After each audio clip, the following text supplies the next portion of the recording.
Buenos días, amada iglesia. Dios les bendiga en este sábado, en este día hermoso que Dios nos ha regalado, y estamos juntos para continuar estudiando la palabra de Dios.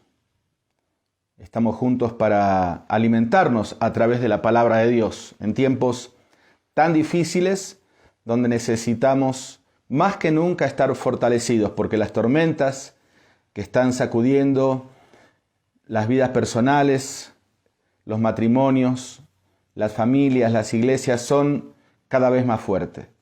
Así que necesitamos estar fortalecidos. No sé si sirve, creo que sí, la comparación. Así como necesitamos estar sanos, ¿sí? Nos recomiendan los profesionales de la salud para poder enfrentar el virus, este nuevo virus COVID que está haciendo tantos estragos en toda la humanidad. De la misma forma también nuestra salud está bajo amenaza constante. Hoy de nuevos ataques, y por lo tanto, al igual que el cuerpo, necesitamos estar sanos espiritualmente. Y la única manera, o no la única, pero la manera más importante de estar sanos espiritualmente es alimentándonos con la leche espiritual no adulterada. Por eso dice el apóstol Pedro que cuando estamos amando la palabra de Dios, el resultado es crecer, ¿sí? Alimentándonos de la leche espiritual no adulterada para que por ella crezcáis, dice el versículo. O sea, un organismo sano, en crecimiento, que va cumpliendo las etapas de desarrollo porque se alimenta de esa leche espiritual, que es la palabra de Dios. Y eso es lo que estamos haciendo cada vez que nos conectamos, hoy, mañana también, de una manera presencial en el culto, unos cultos hermosos que estamos teniendo ya hace algunos domingos atrás.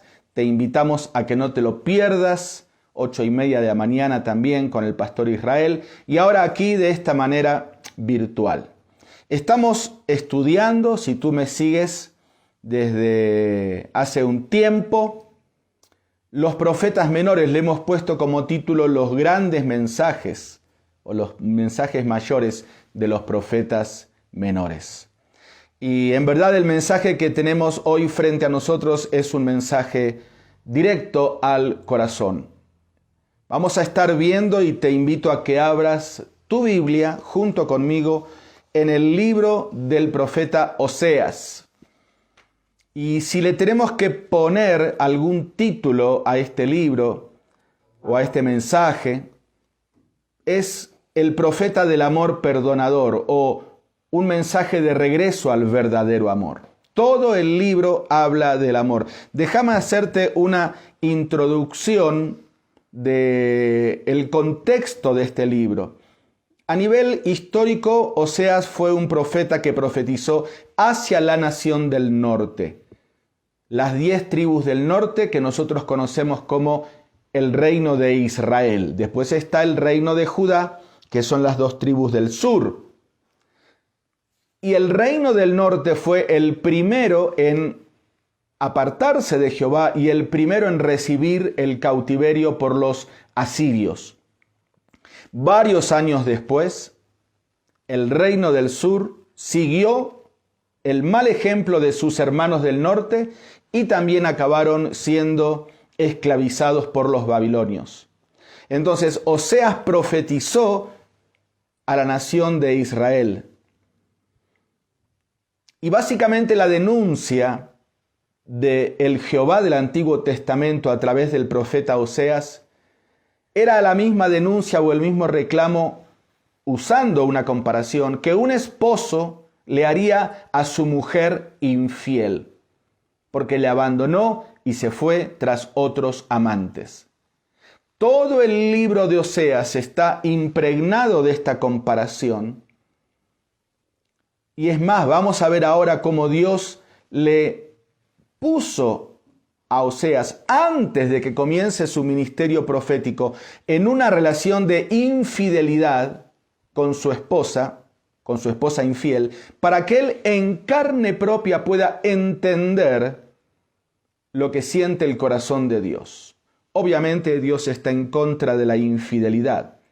Pero aquí Él prepara el escenario, vamos a verlo ahora, para que el profeta esté listo para profetizar con el corazón y no solamente con sus labios y con su mente.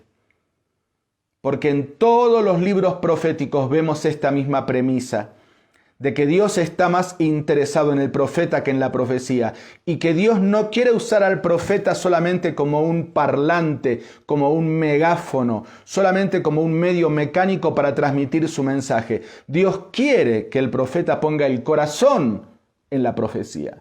Dios quiere que el mensaje sea vivido, sentido, digerido, procesado, y por tal motivo vamos a ver cómo le pone a Oseas en una situación matrimonial muy difícil para que él pueda entender lo que está a punto de profetizar. A Oseas se le ordenó que se casara con Gomer. Obviamente Gomer, cuando se casó, era una mujer virgen, pero después se prostituyó. De la misma manera, Israel primero le fue fiel a su Dios y luego le fue infiel, y hay varios pasajes en el Antiguo y en el Nuevo Testamento que mencionan esta decadencia moral, espiritual, este adulterio del alma, como dice Santiago, de la nación de Israel. Dice capítulo 1 de Oseas, vamos a estar leyendo versículos salteados, así que te pido que estés atento, atenta. Palabra de Jehová que vino a Oseas, hijo de Beeri, en días de Usías, Jotam, Acaz y Ezequías, reyes de Judá, y en días de Jeroboam, hijo de Joás, rey de Israel. El principio de la palabra de Jehová por medio de Oseas, o sea, lo primero que Dios le dijo a Oseas antes de transmitirle su profecía fue: ve y tómate una mujer fornicaria e hijos de fornicación, porque la tierra fornica apartándose de Jehová. Este versículo es un versículo de difícil traducción, pero la mayoría de los comentaristas, observando luego todo el proceso de lo que fue el matrimonio de Oseas con esta mujer, se llega a la conclusión de que lo que está diciendo aquí la traducción es: dijo Jehová a Oseas, ve y tómate una mujer que llegará a ser prostituta o que llegará a ser fornicaria. O sea, no es que era en ese momento Gomer fornicaria, sino que Dios en su sabiduría y en su presciencia, en su conocimiento anticipado de los eventos, le estaba diciendo: mira, Oseas, ve y júntate con Gomer, pero te voy a avisar, Gomer te va a ser infiel, Gomer te va a abandonar, Gomer se va a prostituir, pero igual ve y tómala por mujer. Ahora, bajo las órdenes de Dios, Oseas se casó con Gomer y tuvieron 2 hijos y una hija, y sus nombres representan justamente la crisis de relación que había en el matrimonio. Fíjate, seguimos la lectura, versículo 3, lo voy a leer en la Nueva Versión Internacional que me da directamente la traducción de los nombres. Dice: Oseas fue y tomó por esposa a Gomer, hija de Diblaim, la cual concibió y le dio a luz un hijo. Entonces el Señor le dijo: ponle por nombre Jezreel, porque dentro de poco haré que la casa real de Jehú pague por la masacre en Jezreel. Así pondré fin al dominio del reino de Israel. Ese día quebraré el arco de Israel en el valle de Jezreel. Gomer volvió a concebir y dio a luz una niña. Entonces el Señor le dijo a Oseas: ponle por nombre indigna de compasión, porque no volveré a compadecerme del reino de Israel, sino que le negaré el perdón. Versículo 8. Cuando Gomer destetó a la llamada indigna de compasión, volvió a concebir y tuvo otro hijo. Entonces el Señor le dijo a Oseas: ponle por nombre pueblo ajeno, porque ni ustedes son mi pueblo, ni yo soy su Dios. O sea, a través de los nombres de los 3 hijos que Oseas tuvo con Gomer, Dios estaba representando el sentir de su corazón, un enojo, una ira santa, un celo por la infidelidad que Israel, la desobediencia que Israel estaba cometiendo contra su Dios en el norte, en las 10 tribus del norte. Ahora, seguimos leyendo y vamos a ver que posteriormente esos nombres fueron cambiados por nuevos significados, nuevos nombres que ya estaban de alguna manera anticipando un futuro de restauración y promesas de esperanza. Por ejemplo, el capítulo 2, versículo 1 dice: llamen a sus hermanos pueblo mío y a sus hermanas compadecidas. Las que antes tenían nombre de indignación y de rechazo, ahora tienen otra vez nombre de restauración. Y Dios es así. Dios es un Dios que si bien juzga, se enoja y te lo hace saber, es un Dios que perdona. Lo vamos a ver a lo largo de todo este libro. Ahora llegamos al momento en el relato de esta relación matrimonial entre Oseas y Gomer que ocupa la primer parte del libro, los primeros 3 capítulos del libro, la preparación previa a la profecía. Llegamos al momento cuando Gomer abandona definitivamente a Oseas y a sus hijos para juntarse con amantes de quienes ella creía que iban a sostenerle sus lujos. Fíjate lo que dice el capítulo 2, versículo 5. Su madre es una prostituta, lo voy a leer en la Reina Valera, porque su madre se prostituyó, la que los dio a luz se deshonró, porque dijo: iré tras mis amantes que me dan mi pan y mi agua, mi lana y mi lino, mi aceite y mi bebida. Así que aquí tenemos la descarada decisión de esta mujer de abandonar a sus 3 hijos y a su esposo para irse detrás de amantes que le ofrecían lujos del momento.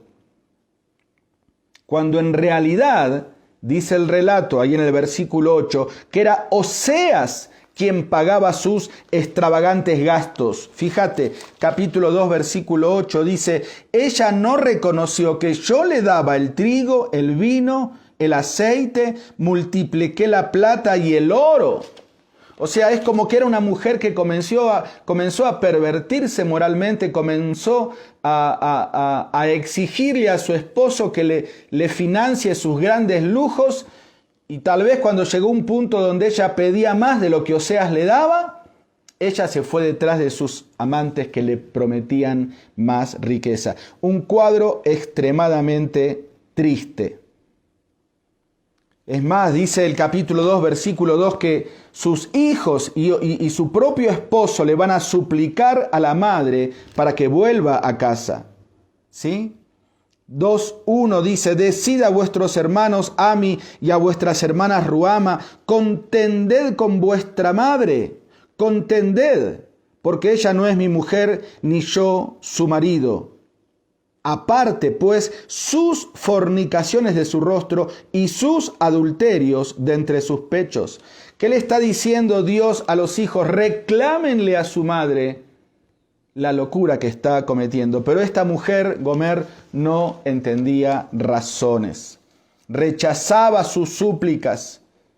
Y ya, evidentemente, llegando a un punto donde esta mujer, como pasó, recuerdas, con el hijo pródigo, llegó a un punto de crisis donde sus amantes ya no la valoraban porque la consideraban como un objeto, y donde sus lujos no podían ser mantenidos como antes.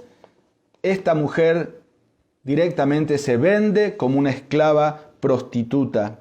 ¿Sí? Dice capítulo 3, versículo 2, volteamos la página. La compré entonces para mí por 15 siclos de plata y 1 homer y medio de cebada. Era el precio que se pagaba por una prostituta ya entregada a un clan de prostitución. Ya no era no solamente lo que comenzó siendo ella administradora de su propia vida con sus amantes, ahora era una esclava de un grupo que la había prostituido y si querían rescatarla tenían que pagar su precio. Y Oseas, el esposo, fue y la compró otra vez y la trajo a su casa. Increíble, ¿no es cierto? Y no solamente la compró y la restauró y pagó el precio del rescate y la trajo a su casa, sino que la ayudó durante un periodo de rehabilitación para que el matrimonio se reanude. Dice el capítulo 3, versículo 1, me dijo otra vez Jehová, ve y ama a esa mujer amada de sus compañeros, aunque haya sido adúltera, como el amor de Jehová para con los hijos de Israel, los cuales miran a dioses ajenos y aman tortas de pasas. Así que la demanda de Jehová al profeta es mucho más exigente todavía, porque no solamente le dijo, ve a buscarla y cómprala y tráela a tu casa, le dijo, ama a esa mujer amada de sus compañeros. O sea, no es solamente que le dijo, bueno, para salvar tu dignidad y la de tus hijos, anda a buscarla y te la traes. No, le dijo, vuelve a amarla, perdónala. Vuelve a apostar por el matrimonio. Vuelve a hacer tu parte, vuelve a enamorarla. Es un cuadro realmente tierno, un cuadro de amor, pero un cuadro triste, porque cuando el amor se traiciona, las heridas quedan. Pero aquí un Dios que es un Dios restaurador y un Dios perdonador le está diciendo a Oseas, ahora puedes entender, Oseas, lo que siento yo por mi pueblo Israel. Lo mismo que tú sientes ahora por Gomer es lo que yo siento por Israel. Yo sé, Oseas, que tú no tienes ganas de ir a buscarla y mucho menos pagar para rescatarla y mucho menos amarla. Mucho menos traerla otra vez a que esté con tus hijos. Pero yo te pido que lo hagas para que me entiendas. Yo también, está diciendo Jehová, muchas veces no tuve ganas de reanudar mi relación con mi pueblo Israel. Tuve ganas de consumirlo. ¿Cuántas veces le dijo a Moisés, déjame que consuma este pueblo y formar un pueblo nuevo? Pero porque soy un Dios de amor y un Dios perdonador y un Dios restaurador, voy a volver a confiar en mi pueblo, voy a volver a apostar por una relación de amor. Increíble todo el preludio de este libro en el capítulo 1, 2 y 3, donde Dios lo pone a Oseas en semejante situación para que esté listo, preparado, ahora sí, para poder emitir la profecía y para poder comprender el corazón de Dios. Por medio de su mucho amor por su infiel esposa, Oseas se da cuenta de cuánto ama Dios a Israel, su pueblo infiel, y lo puede entender a través de la perspectiva del amor de Dios. Ahora, yo quiero que veamos hoy, porque hay una característica interesante en el libro de Oseas. Lo vamos a ver ahora, pero yo te dejo la iniciativa para que tú lo veas detenidamente luego. Podemos decir, el estilo literario de Oseas es un estilo único en toda la Biblia y en todos los libros proféticos, no solamente los profetas menores, sino también los profetas mayores. Y es un estilo literario comparativo, usa muchas comparaciones. Si querés después, tomate un tiempo y con un esfero subraya en tu casa las veces que Dios compara a Israel con objetos o con personajes o con circunstancias para graficar una idea. Yo no los he contado, aunque los subrayé, pero creo que son más de 20 veces. Ahora vamos a ver algunas, no todas, y a través de esas comparaciones vamos a poder extraer 7 características de un corazón infiel, para poder evaluar si no nos está sucediendo a nosotros lo mismo que le sucedió a Israel, en este caso a la nación del norte, lo mismo que le sucedió a esta mujer Gomer, la esposa del profeta, no sea que también nos esté sucediendo a nosotros en nuestra relación de amor con Dios. Y lo primero, o la primera característica de un corazón infiel es que es desobediente. Vamos a ver allí algunos versículos. Fíjate, por ejemplo, en el capítulo 4, versículo 16. Vamos a ver también luego otros más que me muestran el corazón desobediente de Israel. Dice 4:16, porque como novilla indómita, ¿ves? Aquí aparece una comparación. Compara a Israel con una novilla indomable. Dice, como novilla indómita se apartó Israel. ¿Los podrá apacentar ahora Jehová como a corderos? La respuesta es no.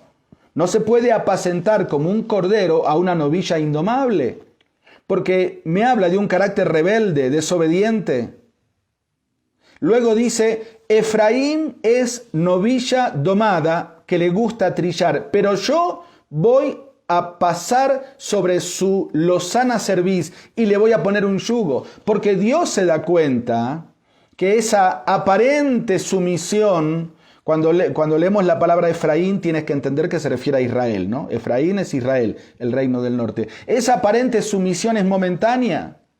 Por eso dice, yo le voy a poner un yugo para que aprenda lo que es ser realmente obediente. Fíjate lo que dice el capítulo 5, versículo 10. Los príncipes de Judá, ahora está hablando a la nación del sur, porque hay algunas advertencias también a las dos tribus del sur, que obviamente no escucharon y después de un tiempo cayeron en la misma desobediencia. Dice, los príncipes de Judá fueron como los que traspasan los linderos. Por lo tanto, derramaré sobre ellos como agua mi ira. ¿De qué me habla todas estas palabras? Indomable, yugo, traspasar. Me habla de rebeldía, de desobediencia. Y mira, de alguna manera la desobediencia y la rebeldía es el germen de todo pecado. Es lo que comienza a infectar el corazón infiel. Y creo que a buen entendedor pocas palabras. Desobedecemos a Dios cuando el Espíritu Santo nos está indicando que hagamos algo bueno que tenemos la posibilidad de hacer y no lo hacemos, y eso es pecado, dice la Biblia. El que sabe hacer el bien y no lo hace, peca. O, por el contrario, el Espíritu Santo, a través de personas, a través de su palabra, a través de nuestra conciencia, nos dice que no hagamos algo malo y nosotros sí lo hacemos. Sea cual fuere la situación, la desobediencia es la característica de un corazón infiel. Otra característica la tenemos en el capítulo 6, versículo 4. Vamos a leerlo. Hay una pregunta de Dios, dice, ¿qué haré a ti, Efraín? ¿Qué haré a ti, oh Judá? Otra vez, reino del norte y reino del sur. La piedad vuestra es como nube de la mañana y como el rocío de la madrugada que se desvanece. O sea, era un pueblo que tenía piedad. No es que había rechazado o dejado de reconocer a Dios como su verdadero Dios. Tenía piedad. Tenía una conciencia religiosa, tenía una vida de religión con Dios. Pero aquí la declaración o la denuncia es clara. Era una piedad superficial. Una piedad superficial. Dice, la piedad vuestra es como nube de la mañana. Fíjate lo que dice el capítulo 13, versículo 3. Salteamos unas páginas. Por tanto, estoy leyendo 13:3, por tanto serán como la niebla de la mañana y como el rocío de la madrugada que se pasa y como el tamo, ¿ves cómo compara Oseas? Es único en su estilo. Y como el tamo era un...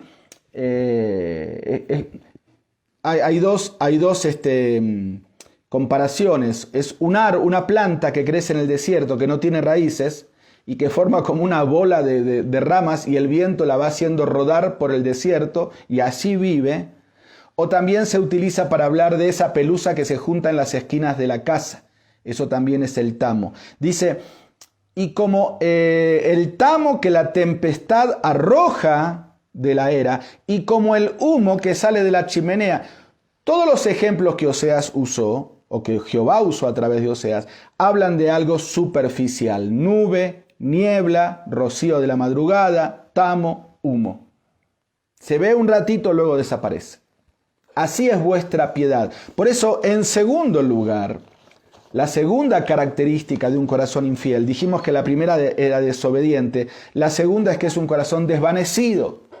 inconstante. Hoy está, después se desvaneció, después no está más. Hay como reacciones de arrepentimiento, pero es un arrepentimiento para que Dios me saque del momento, nada más. Fíjate lo que dice capítulo 5, versículo 15. 5:15, y luego avanzamos algunos versículos del capítulo 6. 5:15 dice, son para angustia me buscarán. O sea, cuando las cosas le van bien, no me buscan, pero cuando las cosas le van mal, ahí sí me buscan. Eso no es un verdadero arrepentimiento. Fíjate lo que dice el versículo 6:1. Aquí son palabras del pueblo de Israel, que dicen, pero de labios, de labios le honran, su corazón estaba lejos de Dios. Dicen, venid, volvamos a Jehová, porque Él arrebató y nos curará, hirió y nos vendará.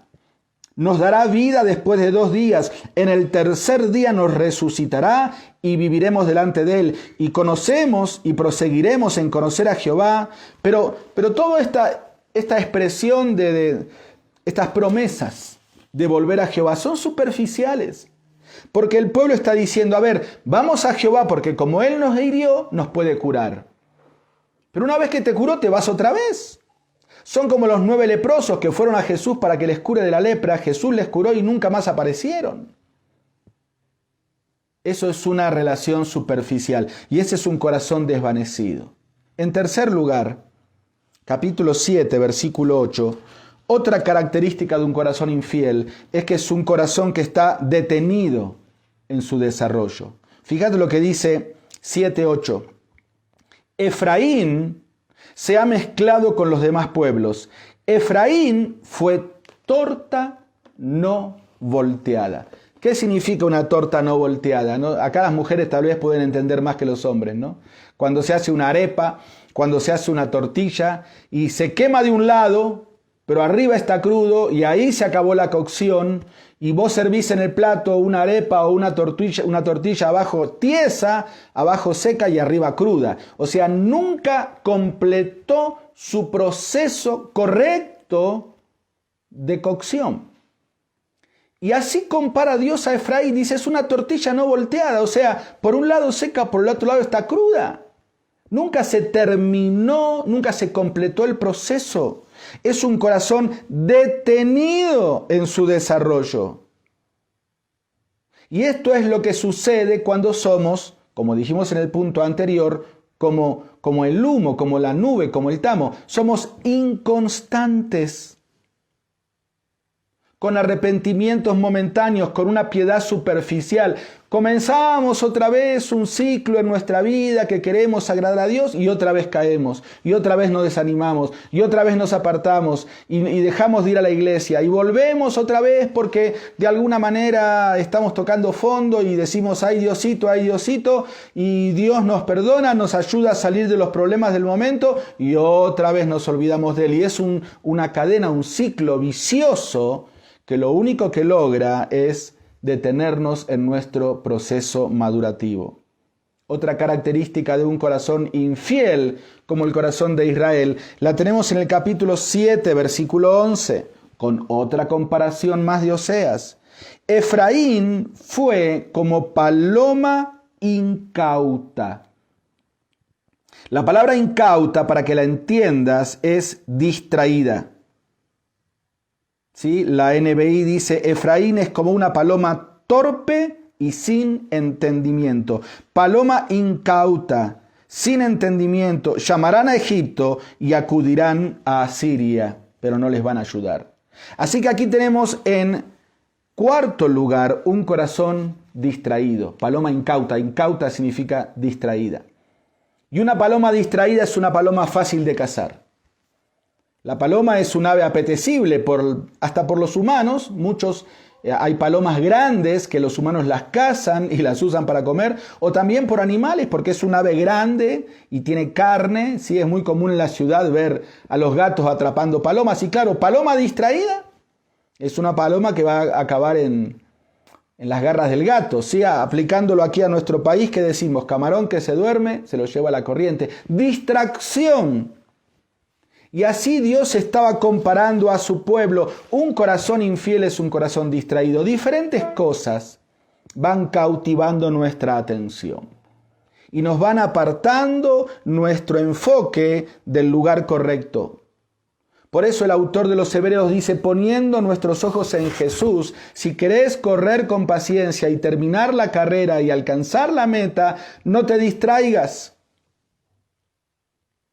Vos podés poner, si querés, ahí en YouTube, en el buscador de internet, corredores o atletas que festejaron antes de llegar a la meta y por distraerse con los festejos no se dieron cuenta que alguien de atrás les alcanzó, les superó y les arrebató el triunfo. Y a veces la distracción puede comenzar al comienzo de tu carrera cristiana, en la mitad o aún al final, en la etapa madura, como le pasó a David, que se confió. Y así era Israel, como una paloma confiada, distraída. El apóstol Pedro dice, sed sobrios y velad, porque vuestro adversario el diablo anda como león rugiente alrededor de ustedes y dice buscando a quién devorar. No dice atacando a todos. Él elige a quién. ¿Y cuál va a ser ese quién? Como pasa con un ciervo, con un venado de la manada. Va a ser aquel que está distraído, que se fue apartando por tomar un poquito más de agua, comer alguna hierba más verde, se distrajo, se confió, se descuidó y cayó presa del depredador. Esta es otra característica de un corazón infiel. Hay otra más, la quinta, capítulo 7, versículo 16. Dice,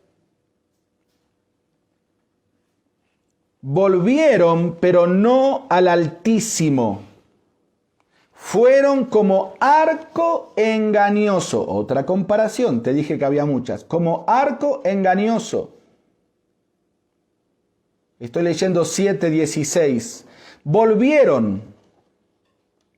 Tuvieron como un cambio, dice Jehová, pero no volvieron al lugar correcto.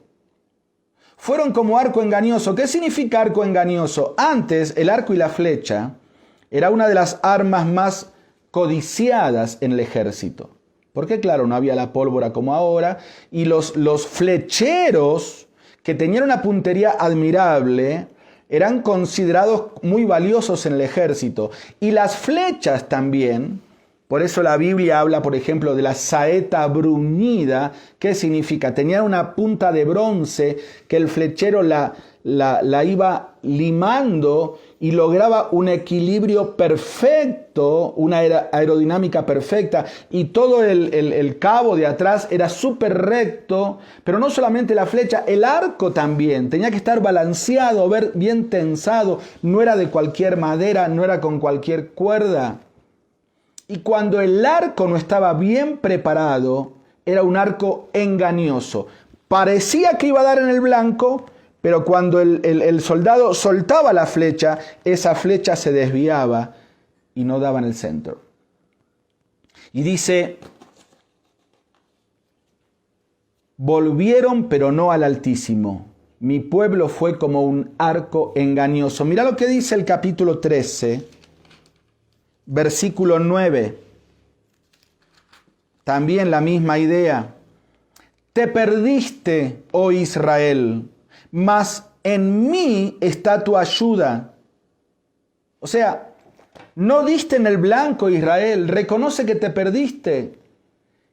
Y si quieres saber cuál es el blanco, yo soy el blanco, dice Jehová. En mí está tu ayuda. Un corazón desviado. Como un arco engañoso, que busca opciones, atajos, soluciones. Y lo que menos hacemos es ir a la fuente, ir al lugar correcto.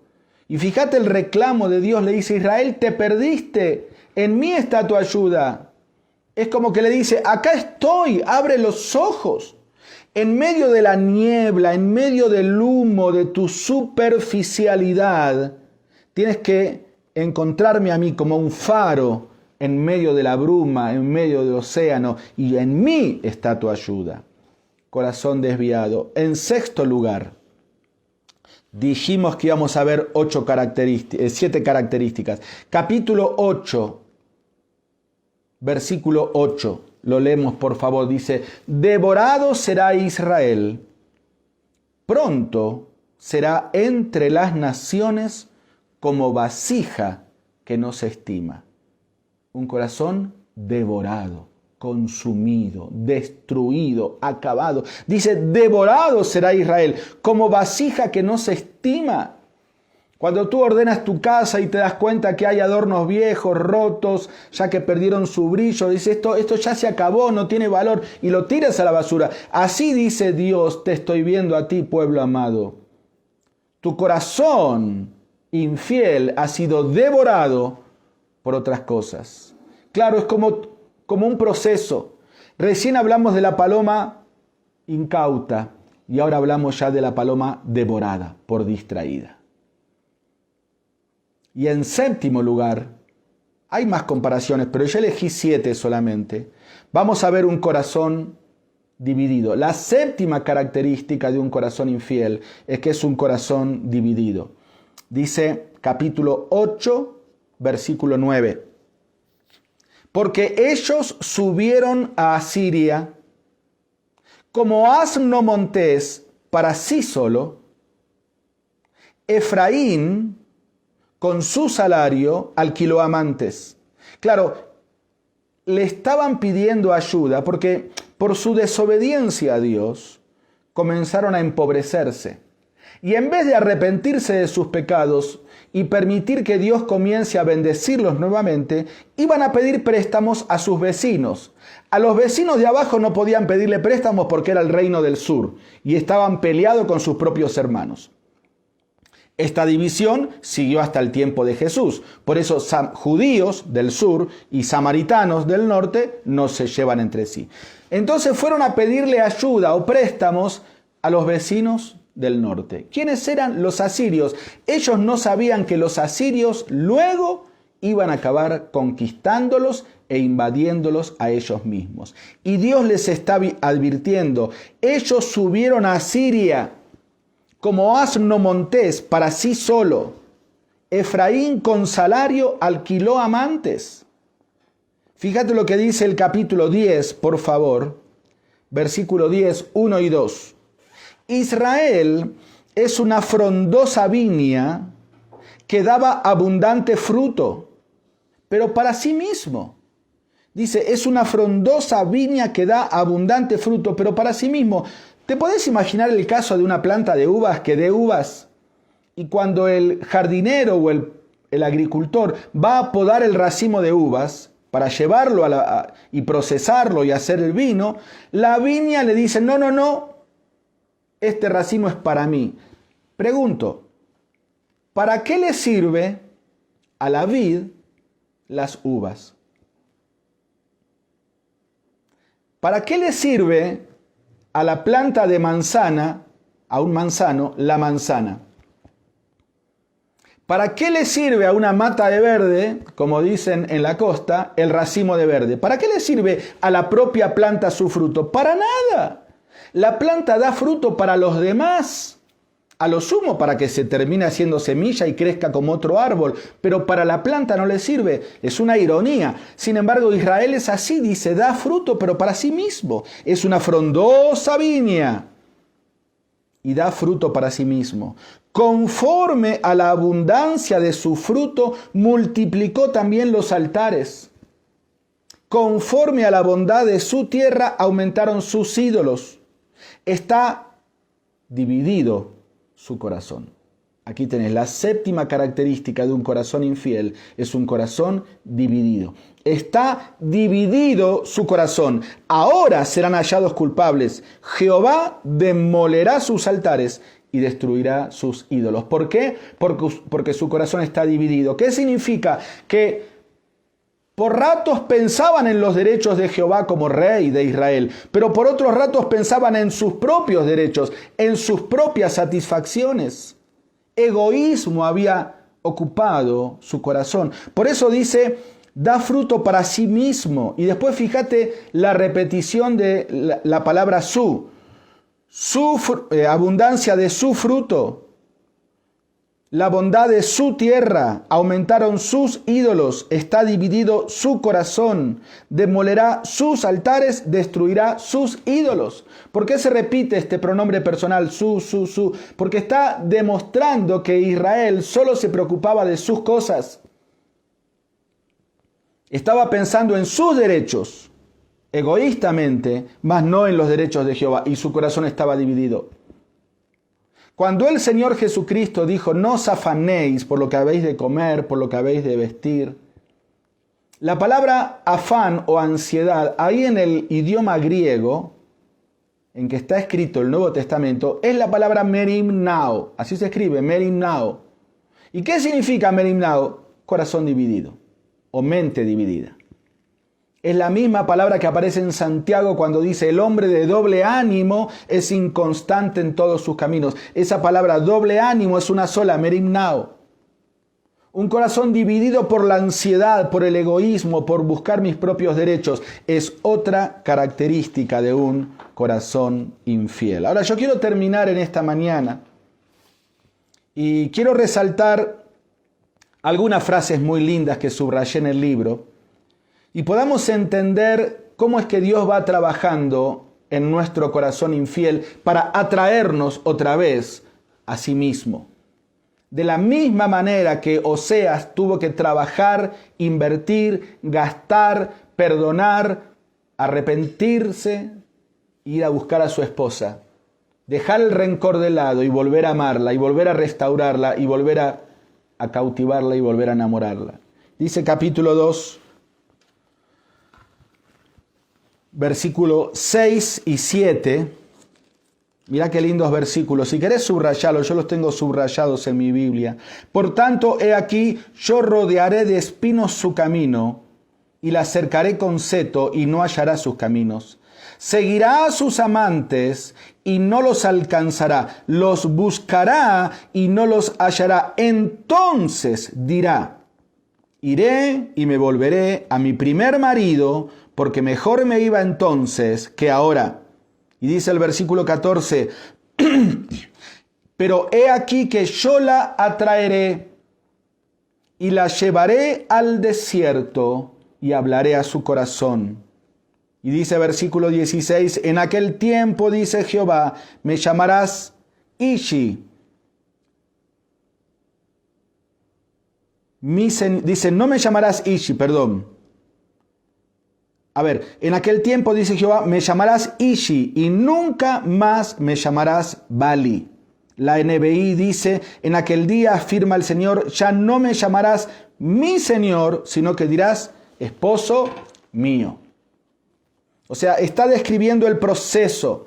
Primero dice ahí el versículo 6 que ella se fue tras sus amantes, que luego tuvo como una vuelta en sí, volvió en sí y dijo, no, me va muy mal, mejor me iba antes con Oseas, y va a volver, va a ser una piedad superficial, pero dice Jehová, yo me voy a encargar de llevarla al desierto y hablar a su corazón y llegar al punto en que ella no me obedezca más por miedo o por conveniencia, que no me llame mi Señor, sino que me llame mi esposo, que me ame, que me siga por amor, no por obediencia, no por miedo, no por conveniencia.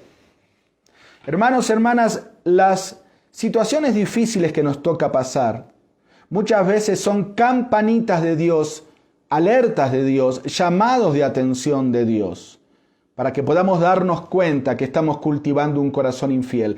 Y muchas veces los desiertos de nuestra vida en los que estamos atravesando, Dios intencionalmente nos pone en esas situaciones. Pueden ser desiertos económicos, desiertos afectivos, desiertos espirituales, desiertos emocionales, desiertos matrimoniales, familiares, no sé, de salud. Pero muchas veces son permitidos por Dios esos desiertos para allí hablar a nuestro corazón. Y Dios nos va a decir, tu corazón se está apartando de mí. Y yo quiero que me llames mi esposo, mi amor. Quiero tener contigo una relación, no una religión. Dice capítulo 2, versículo 20.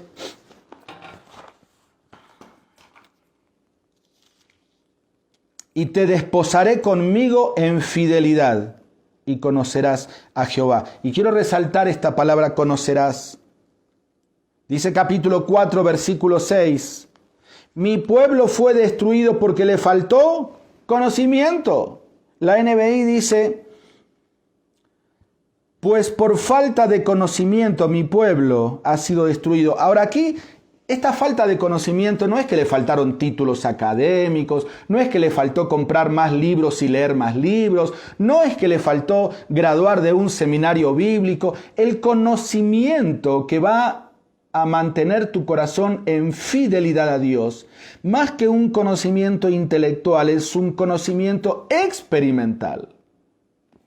Hoy en día estamos viviendo desde hace varias décadas en el siglo del conocimiento bíblico intelectual. Yo no estoy en contra de esto, mucho menos yo que soy director de un seminario bíblico y hace años atrás fui alumno de un seminario bíblico y no me arrepiento para nada. Pero ojo, porque conozco muchas personas que tienen mucho conocimiento intelectual, pero poco conocimiento experimental de Dios.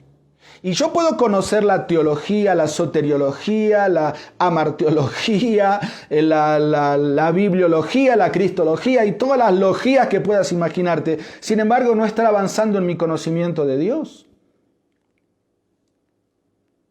Cuando dice a mi pueblo le faltó conocimiento, se estaba refiriendo a conocerle como a su verdadero Dios. Capítulo 6, versículo 6, dice, porque misericordia quiero y no sacrificio, y conocimiento de Dios más que holocausto. ¿Te das cuenta?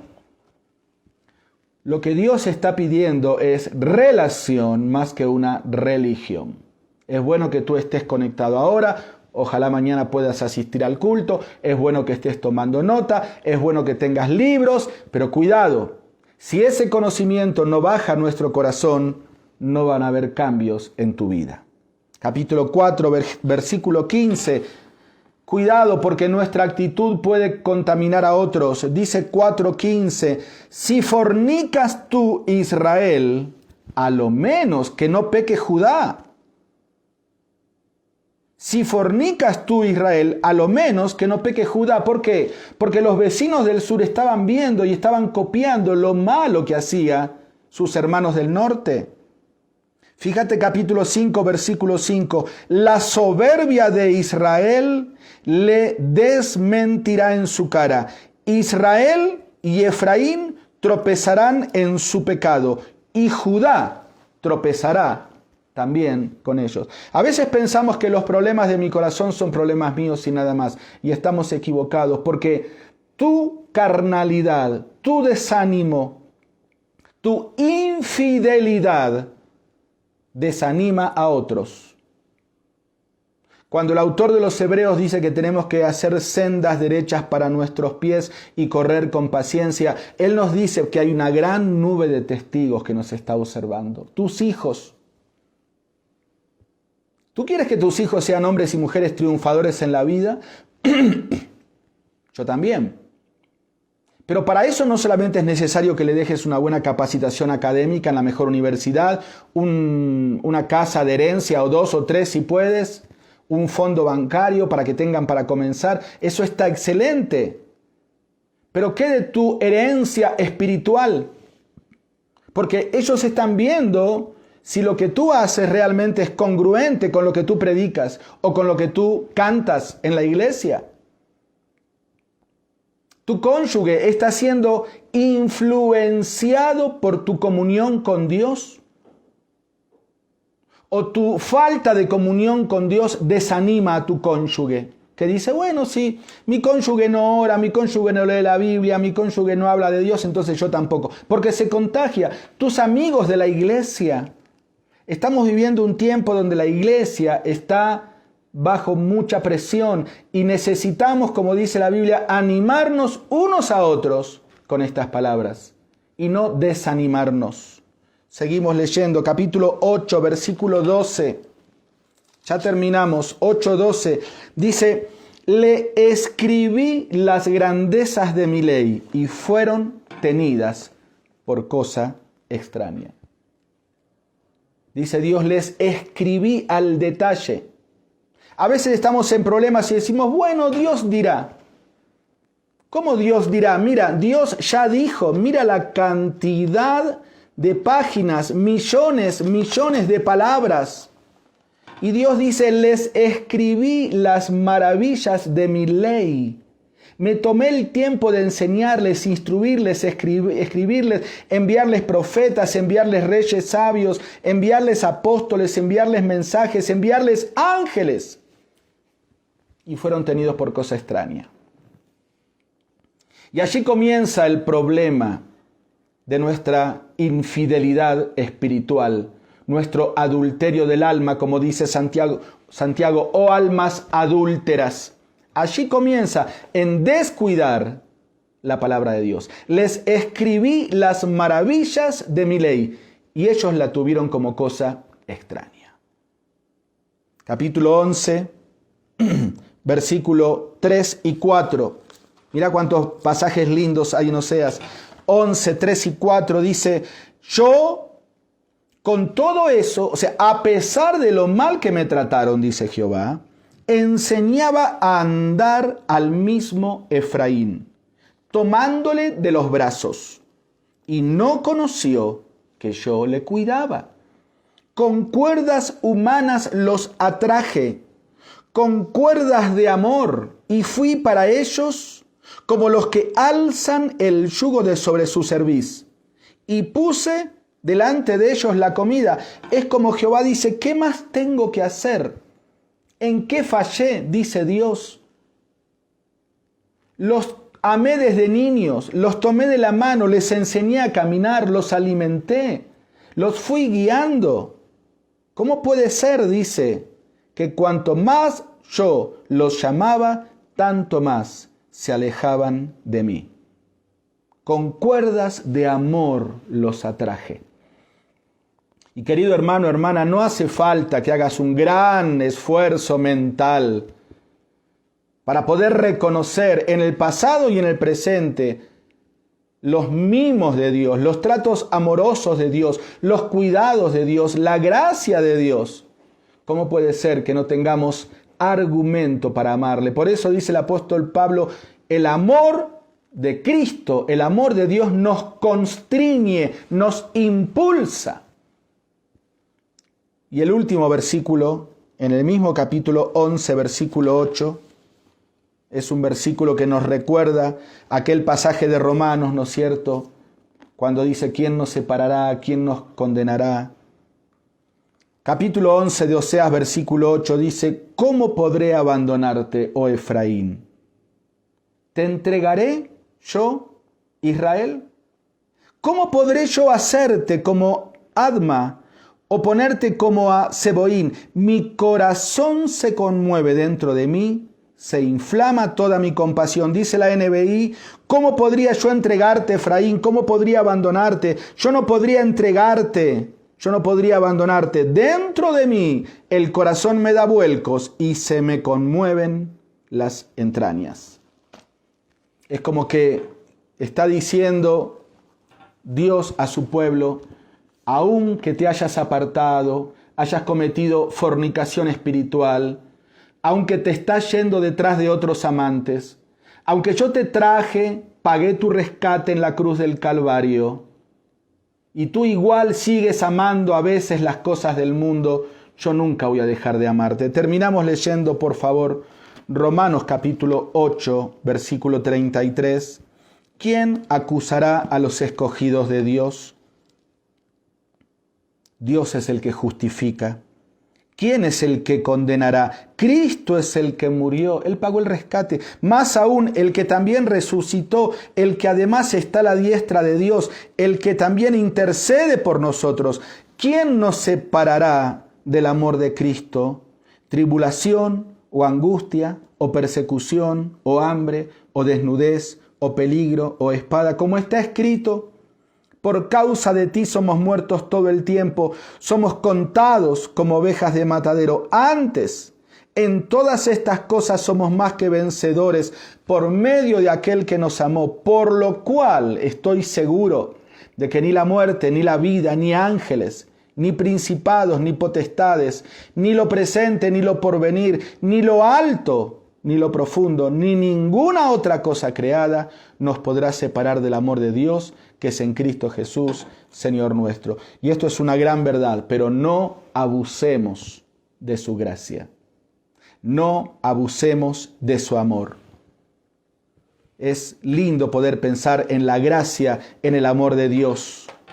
Y Dios dice la Biblia que nos ama de pura gracia. Qué triste sería poder estar nosotros en este tiempo abusando de tantas bendiciones que el Señor nos ha dado. Termina el libro de Oseas en el capítulo 14, 9 y dice: ¿Quién es sabio para que entienda esto? ¿Y prudente para que lo sepa? Porque los caminos de Jehová son rectos, y los justos andarán por ellos, mas los rebeldes caerán en ellos. Que no seamos rebeldes, sino que podamos valorar su amor, administrar su gracia, reconocer nuestra infidelidad y poder mantener una relación digna de aquel que tanto nos amó. Vamos a terminar orando en esta mañana. Cierra tus ojos y mira un ratito para dentro de tu corazón y entiende si tal vez tu corazón no está apartado de tu verdadero amor, como lo hizo la esposa de Oseas, como lo hizo la esposa de Jehová en el Antiguo Testamento, así se llama a la nación de Israel, y como muchas veces lo hacemos nosotros como esposa de Cristo en este tiempo de la iglesia, también desviando nuestro verdadero amor. Querido Padre, gracias por tu palabra hoy a través de este libro de Oseas. Un llamado de regreso al verdadero amor, al primer amor. Ayúdanos, Padre, a identificar los ídolos en nuestra vida y en nuestro corazón que están ocupando tu lugar y que están distrayendo nuestra atención, porque estamos yendo a punto de ser devorados y tal vez nunca más poder regresar a ti. Señor, tú nos hablas, nos llamas, nos adviertes, nos perdonas, nos restauras, pero al fin y al cabo, la decisión final es nuestra, que podamos decidir sabiamente, arrepintiéndonos, confesando, revisando dónde comenzó y poder volver, como leímos, hacia ti, que es el lugar correcto. Bendice cada hermano, cada hermana, cada familia de la iglesia, a los que están hoy conectados, los que no han podido conectarse, o aún los que no han querido conectarse pudiendo hacerlo, igual tú los bendices.